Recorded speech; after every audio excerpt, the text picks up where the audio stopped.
어떤 사람이 고급 승용차를 샀습니다. 여러분 처음에 승용차를 샀을 때 기분이 어떻던가요? 감격스럽죠. 그렇죠? 근데 이 사람은 자기가 꿈에 그리던 고급 승용차, 외제차를 꿈을 꾸었는데 그 고급 외제차를 샀어요. 여러분 얼마나 기뻤겠어요, 그렇죠? 얼마나 감격스럽겠어요. 정말 자기 자신이 자랑스러웠습니다. 그런데 어느 날 그 애지중지하던 그 자동차 시동을 켜고 이제 출근하려고 그러는데 시동이 안 걸려요. 왜 시동이 안 걸릴까요? 네? 기름이 없어. 뭐가 없어요? 기름이 없어. 선생님 제 설교도 어저께 혹시 몰래 보신 거 아니시죠?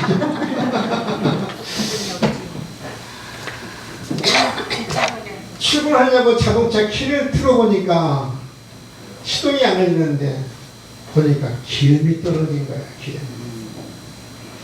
여러분 아무리 좋은 차, 아무리 귀한 차일지라도 여러분 만일 차에 기름이 없다고 그러면 그 차는 소용이 있어요? 소용이 없어요? 없어요. 뭐에 불과해요? 고철에 불과해요.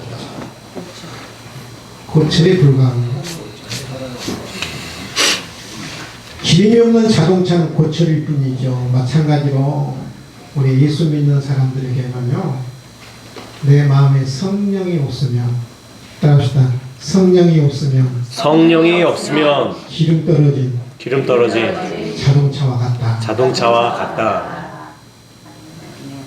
내 마음에 성령이 임재하지 않으면 마치 기름 떨어진 자동차와 같은 거예요. 성령이 없는 성도, 성령이 없는 교회, 아무런 힘도 없고 능력도 없습니다. 그래서 신앙생활의 핵심은 뭐냐면 성령을 받는 거예요. 예수님이 세 번째 말씀합니다. 제자들에게 성령을 받으라. 따라합시다. 성령을 받으라. 성령을 받아야 제대로 신앙생활을 할 수 있고, 성령을 받아야 하나님께서 주님께서 주신 그 사명을 감당할 수 있어요. 예수님이 두 번째 사명 주잖아요. 아버지께서 나를 보내신 같이 나도 너희를 보내노라. 너희를 보낸다. 사명을 주시는데 그 사명을 감당하기 위해서는 반드시 뭐가 필요하냐면 성령이 필요한 거예요. 그래서 우리 예수님이 성령을 받아라. 합시다. 성령을 받아라. 성령을 받으라.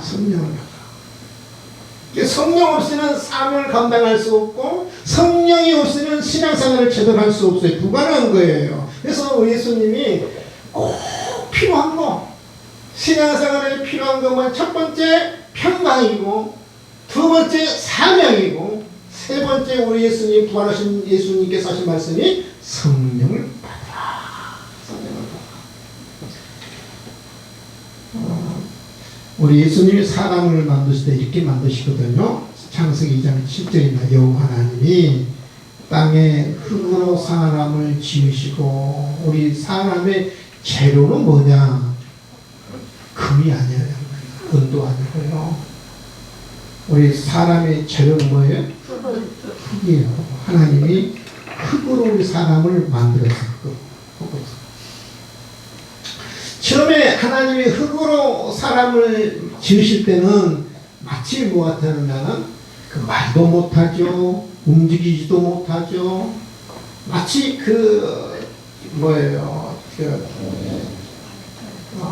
옷가게에 있는 마네킹. 누가 말씀하셨어요? 마네킹? 네? 제가요. 감사해요. 할렐루야. 설교를 도와주시네. 이렇게 서로 소통하면 얼마나 좋습니까?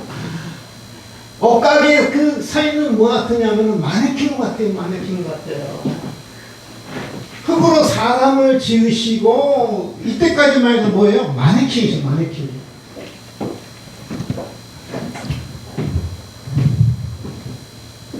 근데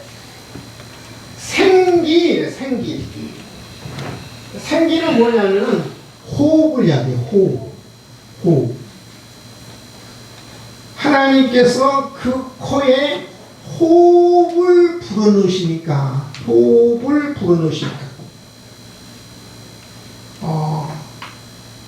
사람이 뭐가 되냐면 생명, 살아있는 존재, 생명체가 되니라. 그렇게 호흡, 숨결을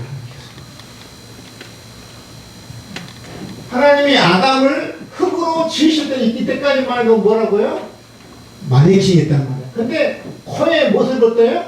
호흡을 불어넣으시고, 그러니까 그냥 살아있는 존재가 된 거예요. 말도 하게 되고 움직이기도 하게 되고 그렇게 된 거예요.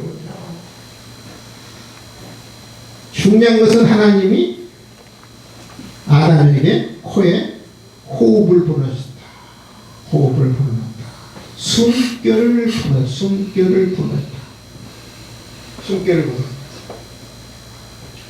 근데 오늘 이 창세기 2장 하나님이 사람을 창조할 때 그 모습 그대로 우리 예수님이 오늘 본문을 이렇게 하시거든요. 이대로 한번 볼까요? 창세기 2장 7절과 오늘 본문 요한복음 20장 22절에 한번 보세요. 이 말씀하시고 아버지께 나를 보내신 같이 나도 너희를 보내노라. 이 말씀을 하시고 그들을 향하사 무엇을 내셨다고요? 숨을 내셨다. 그러니까 예수님께서 하나님께서 창세기 보면 코에 무엇을 부르는 거예요? 호흡을 불어넣으신, 숨결을 불어넣으신 거예요. 그들 향해서 숨을 내셨다는 말은 그들에게 그런 호흡을 불어넣었어요. 그 숨결을 불어넣었어요. 숨결을. 그러면서 성령을 받아라. 이 호흡을 불어넣으시고 숨결을 불어넣었다는 말은 무슨 말이냐면 창세기 2장 7절의 말씀입니다. 2장 7절은 뭐냐면 처음 창조예요. 첫 창조. 근데 요한복음 20장 22절은 예수님이 재창조하시는 거예요. 재창조. 새 창조를 하셔요. 새 창조. 따라합시다. 새로운 창조. 새 창조, 재창조를 하시는 거예요. 우리 예수님께서 새 창조의 숨결을 불어넣으신 거예요. 우리 예수님께서 새 창조의 호흡을 지금 불어넣으신 거예요. 지금 제자들에게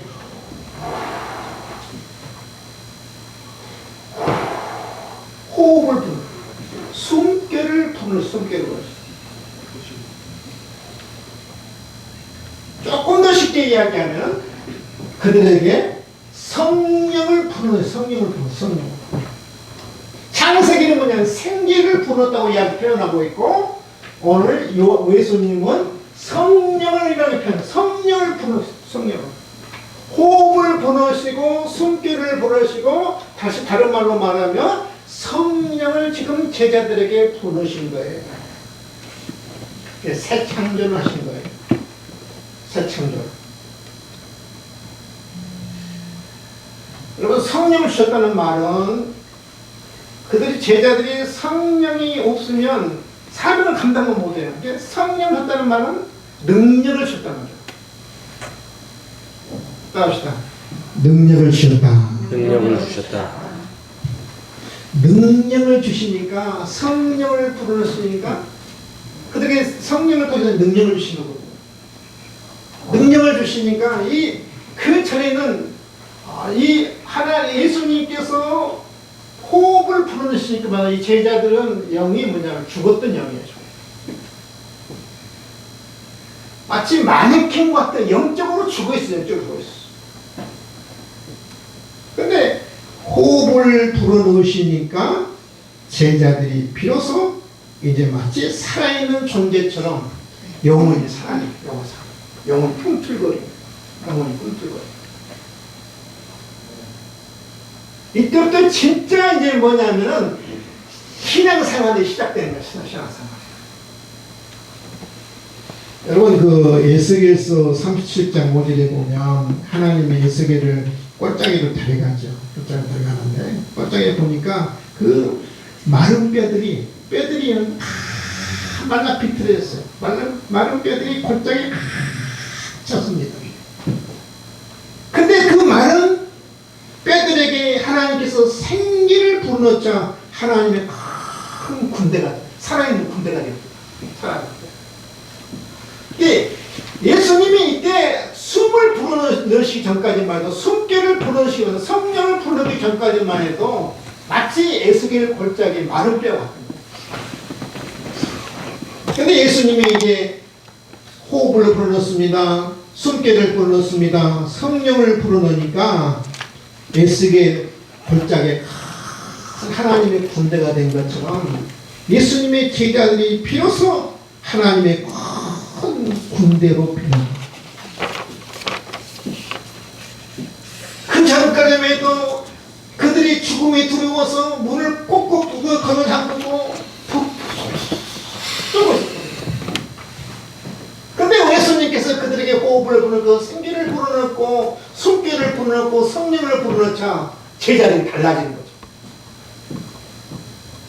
보통 우리는 그 마가 다락방에서 성령이 시작된 줄 알고 마가 다락방에서 성령이 이제 충만하고 성령이 시작된 걸로 알고 있는데 예수님의 제자들은요 이때 시작된 거예요. 요한복음 20장 22절에 예수님이 그들 향해서 호흡을 숨결을 성령을 불어넣으시다 그때부터 제자들은 뭐가 시작되냐면 성령이 제자들에게 임하기 시작합니다.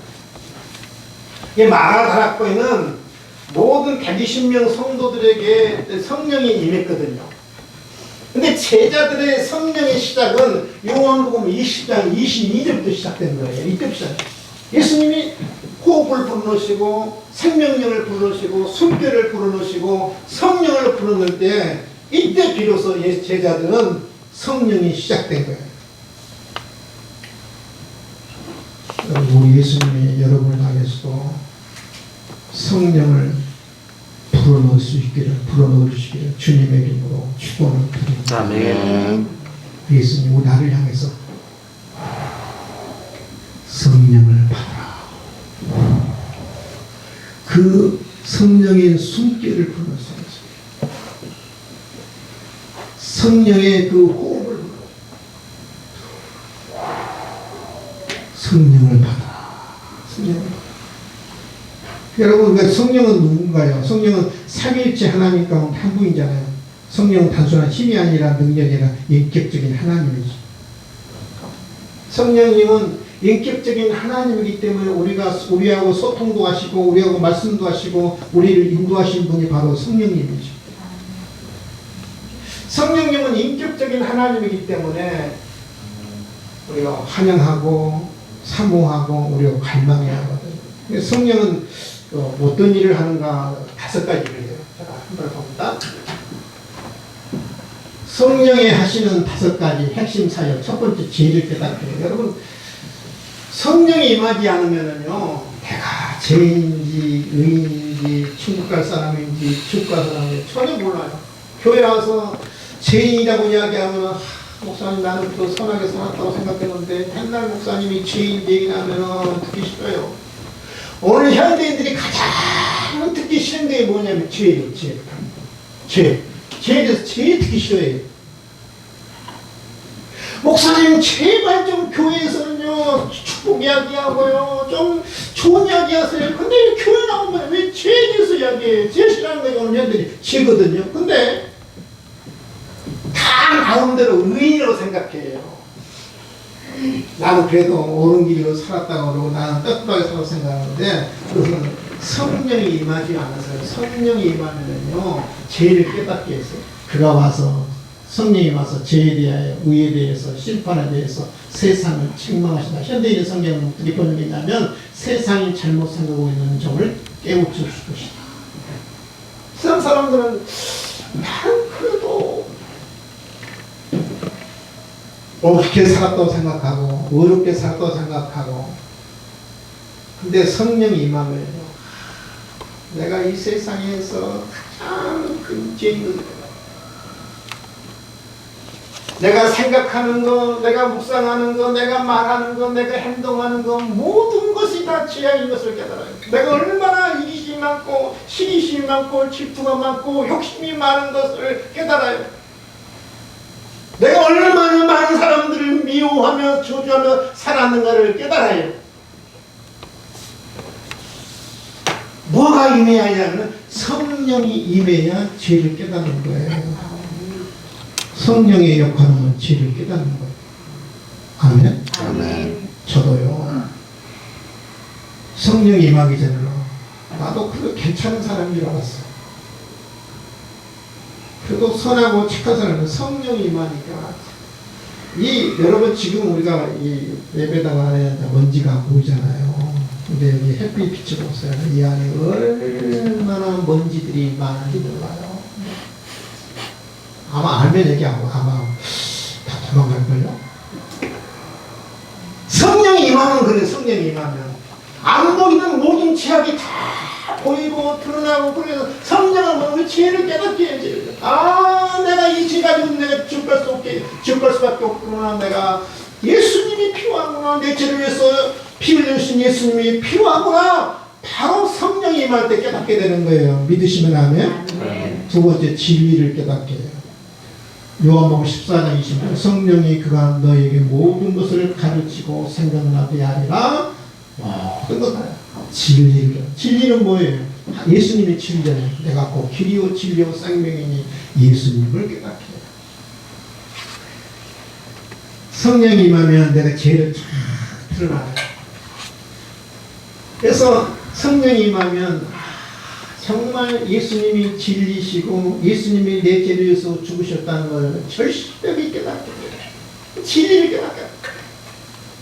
세 번째, 성령은 뭐냐? 거듭나게 했어요.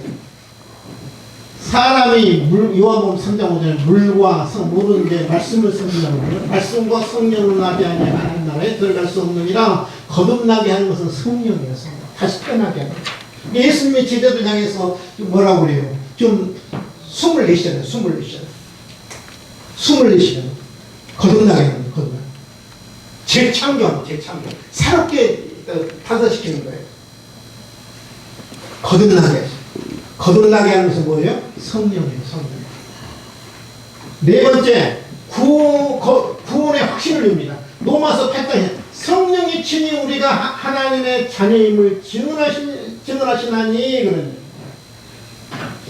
성령이 임하기 전에는 내가 구원받았는지 구원받지 않았는지, 내가 천국 갈 수 있는지 내가 잘 이렇게 왔다 갔다 해요. 교회 오면 구원받은 것 같고, 교회 오면 천국 갈 수 있는 것 같고, 밖에 나가면 아닌 것 같고, 이 지가 지구멍에 왔다 갔다 하는 것처럼. 여러분, 지구멍 왔다 갔다 다 하시잖아요. 몇 번째가 이야기했어요. 밖에 나오면 사람이 있어. 쏙 들어가다 보면 잊어버리고, 했다가 들어가고, 이제 또 나와. 또 보면 사람이 또 들어가. 이게 지가 왔다 갔다 하는 이유는요, 들어가면서 잊어버리는 거예요. 여러분, 교회 왔다 갔다 하면서 잊어버려요. 들어올 때 내가 구원받은 것 같은데 나가보면 아닌 것 같고요. 내가 교회 들어와서 보면은 내가 하나님의 자녀 같은데 나가보면 또 아닌 것 같고.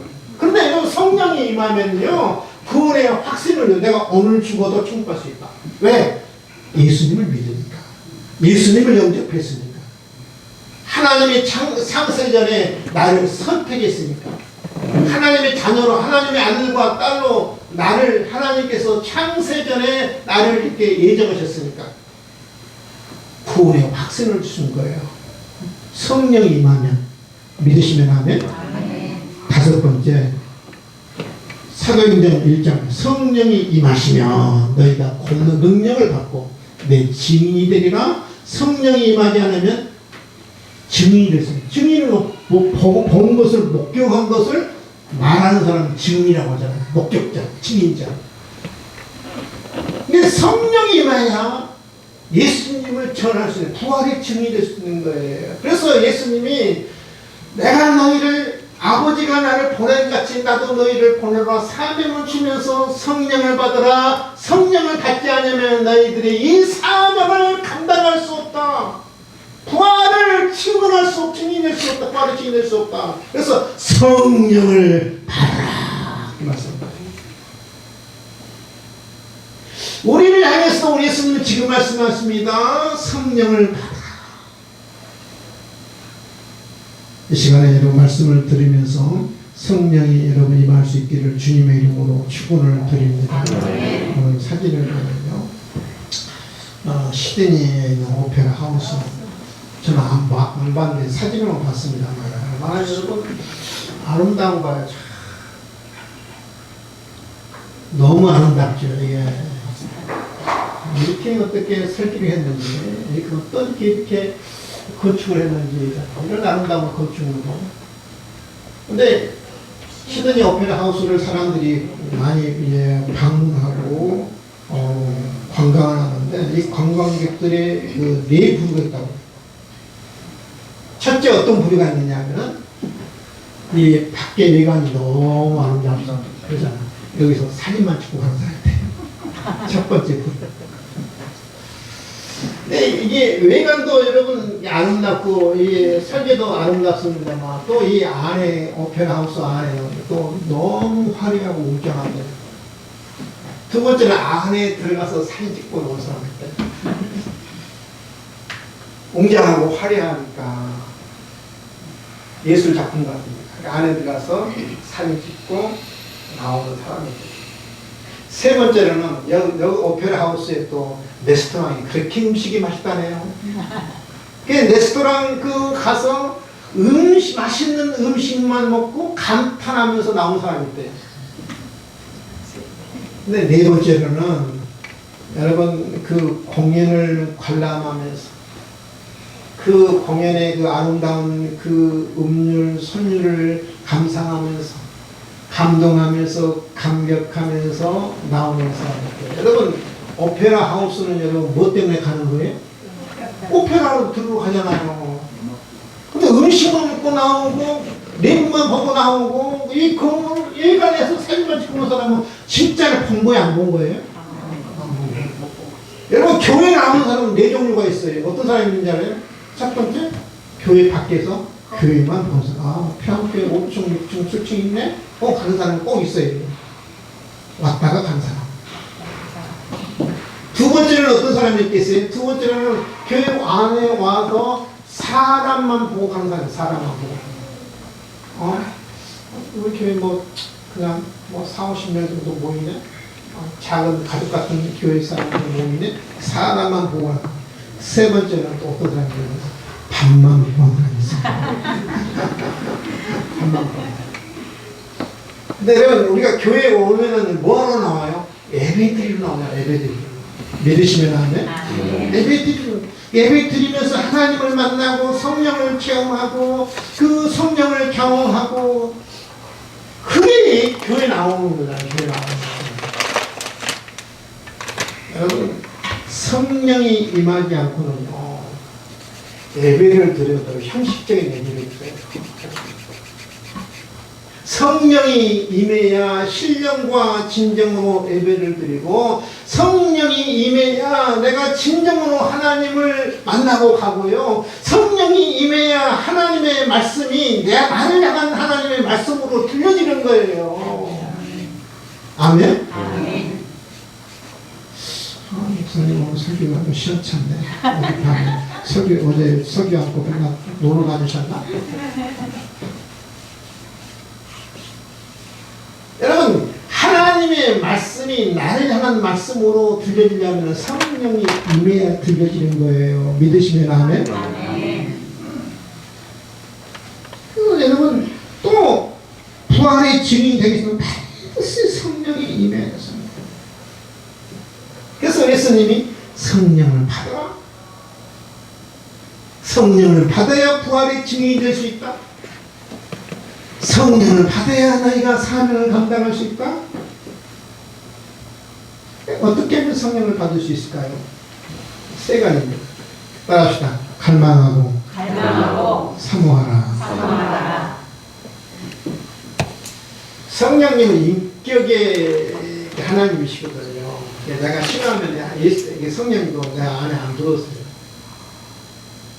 내가 인격의 하나님이 성령 하나님이기 때문에 내가 환영하고 내가 사모하고 내가 갈망할 때 성령이 내 안에 들어오시는 임하시는 거예요. 인격의 하나님이기 때문에 그러니까 성령님을 갈망하고 성령님을 사모해야 성령이 내 안에 충만히 거하는 거예요. 사모해야 합니다. 갈망해야. 그래서 우리가 기도할 때 이렇게 기도해야 합니다. 성령님이여 성령님을 내가 환영합니다. 성령님을 갈망합니다. 성령님을 사모합니다. 성령 받기를 원합니다. 주님의 숨결을 성령의 바람을 저에게 부어 주시옵소서. 따라서 합시다. 성령을 사모합니다. 성령을 사모합니다. 성령을 갈망합니다. 성령을 갈망합니다. 이 시간은 성령을 부어 주시옵소서. 성령을 이렇게 갈망하고 사모할 때 성령이 내 안에 임하는 거.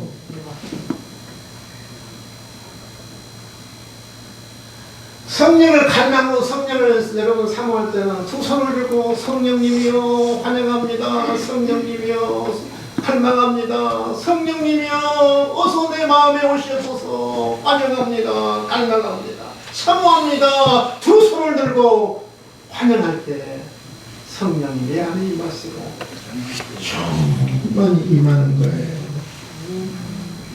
갈망 사모해야 합니다.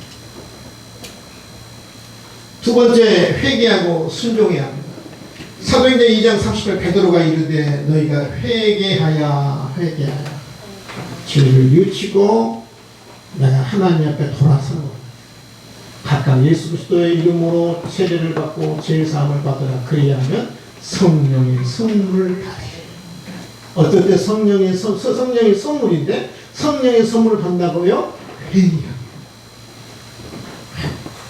순종.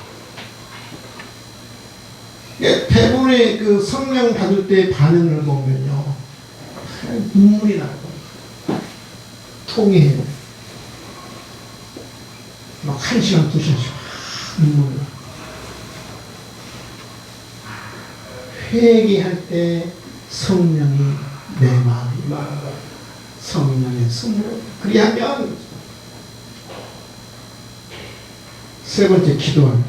누가복음 11장 13절 너희가 악할지라도 좋은 것을 자식에게 줄 줄 알거든 하물며 하늘의 아버지께서 구하는 자에게 성령을 주시지 않겠느냐. 구하는 자에게 하나님 뭘 준다고요? 성령을 주시다. 기도하는 자에게 하나님이 성령을 한마디로 이야기하면 회개하면서 내가 하나님을 성령님을 사모하면서 갈망하면서 기도할 때 성령이 내 마음에 임하는 거예요. 아멘. 아멘. 아멘. 사모하면서 갈망하면서 하나님 앞에 푹 기도할 때 성령이 내 마음에 임한 선물로 내 마음에 주십니다. 성령이 임하면 어떤 현상들이 반응이 나타나냐면 아까 또 이야기했지만 성령이 임하면 눈물 나요. 찬송을 불러도 눈물이 나고 말씀을 들어도 눈물이 나고 기도를 해도 눈물이 나고 교회에 들어서면 하도 보면 이렇게 눈물이 나는 거예요. 여러분 우리 마음이 얼마나 여러분 강팍합니까? 그러잖아요. 강팍하잖아요. 마음이 강팍하니까 뭐가 메말라 버리냐면 눈물이 메말라잖아요. 눈물이. 근데 성령이 임하면 내 강팍했던 마음도 여러분 이 눈물이 나는 거예요. 찬송을 불러도 눈물 나고 기도해도 눈물이 나고 말씀을 들어도 눈물이 나는 거예요. 여러분요. 여러분 성령이 임해서 여러분의 눈에 여러분 눈물이 있으시기를 주님의 이름으로 축원을 드립니다. 아멘. 아멘. 눈물이 나는 거예요. 또 성령이 임하면요, 이 성령이 불같은 성령이 내 마음에 임해요. 여러분 제가 지금부터 말씀하는 것은요 제가 경험상을 이야기해요. 성령이 임하면 눈물이 납니다. 성령이 임하면 불 같은 것이 내 마음에서 가슴이 뜨거워져요. 온몸이 뜨거워집니다. 불이 임하는 거예요. 성령의 불이 내 마음에 임하는 거예요. 그렇게 냉랭했던 그 가슴이 마음이 불 같은 것이 막 이렇게 활활 타올라. 불이 임하는 불이 임하는.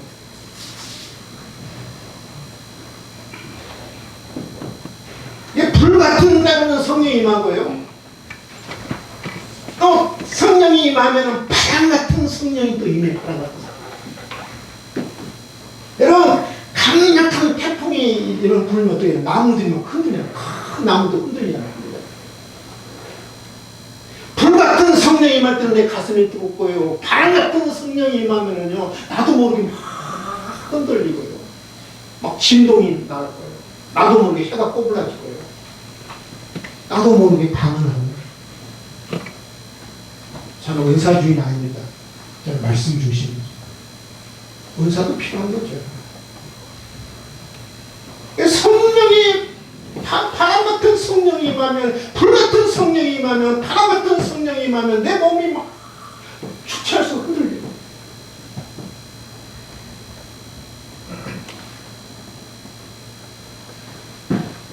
성령이 임하면요, 비둘 같은 성령이 임하면 내 마음의 염려와 근심과 걱정과 염려가 다 사라져요. 여러분, 그 팔당 댐 주위에 가면 아침에 안개가 다 피어오르잖아요. 그렇잖아요. 안개가 다 피어오르고.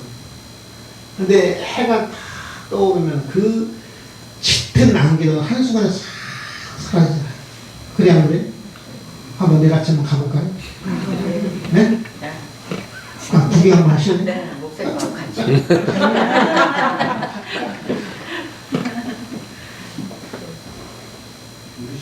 성령이 내 마음에 임하면 불안과 염려와 근심과 걱정이 다 사라지고 평강이 임합니다. 편안해집니다. 주변의 상황은 변하지 않습니다. 환경은 그대로 있습니다. 그러나 근심, 걱정, 염려가 안개처럼 사라져요. 성령이 임하면 그래요. 성령. 성령을 경험한 사람만이 이것을 알 수 있는 거예요, 여러분. 성령이 임하면 주님을 사랑하고자 하는 마음이 생깁니다. 성령이 임하면 주님의 사랑을 깨닫습니다. 주님이 내게 얼마나 놀라운 은혜를 끼쳤는가를 깨닫습니다.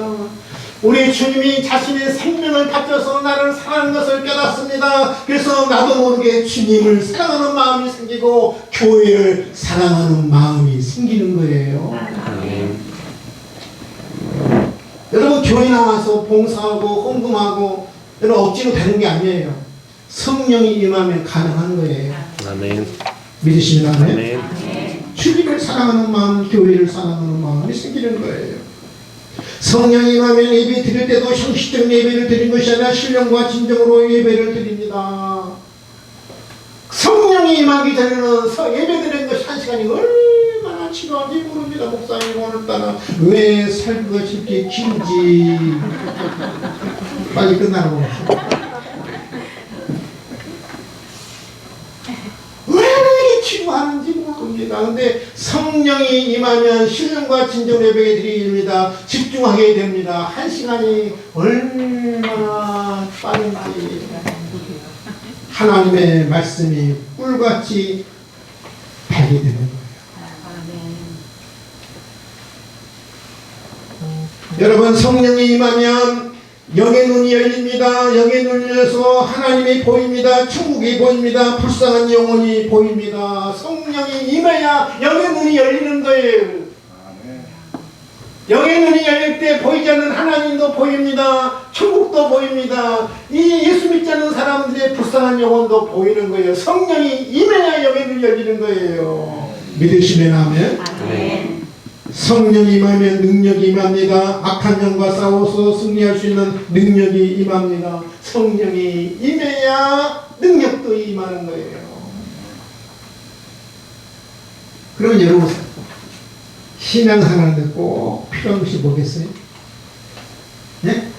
성령이요, 성령. 믿으시면 하면 아멘. 성령님이 필요합니다. 능력 있는 신앙생활 하기 위해서는 여러분 기쁨의 신앙생활은 꼭 필요한 것이 무엇이냐면 성령 받는 거예요. 그래서 우리 주님은 성령을 받아라. 제자들에게 숨을 내쉬면서 성령을 받아라. 성령을 받아야 사명을 감당할 수 있느니라. 성령을 받아라.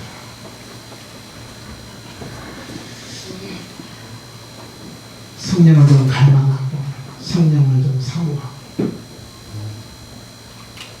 하나님 내 마음에도 성령이 임하기를 원합니다. 충만히 임하기를 원합니다. 내 마음의 성령으로 가득 원합니다.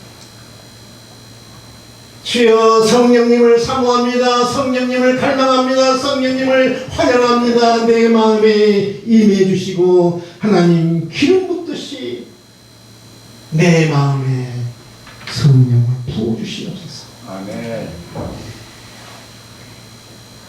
여러분과 저와 여러분의 성령에 충만할 수 있기를. 아멘. 성령의 충만한 가운데 능력 있는 믿음 생활할 수 있기를 주님의 이름으로 축원을 드립니다. 아멘. 축원하시고 하나님 아버지 감사와 찬송과 영광을 올려드립니다. 부활하신 예수님께서 세 가지 말씀을 하십니다. 너희에게 평강이 있을지어다. 아버지께서 나를 보내신 같이 나도 너희를 보내노라. 성령을 받아라. 성령을 받아야 내가 평강을 누릴 수 있고 사명을 감당할 수 있기에 주님은 세 번째로 말씀하십니다. 성령을 받아라. 오 주여 저희들이 성령을 사모하기를 원합니다. 성령을 갈망하기를 원합니다. 성령을 환영하기를 원합니다. 성령 받기를 아버지 하나님 기도하기를 원합니다. 성령을 사모하고 갈망하는 당신의 심령 속에 주님께서 제자들이 하신 것처럼 저들 마음속에 성령을 불어넣어 주시옵소서. 아멘. 감사하며 예수님의 이름으로 기도하오나이다. 아멘.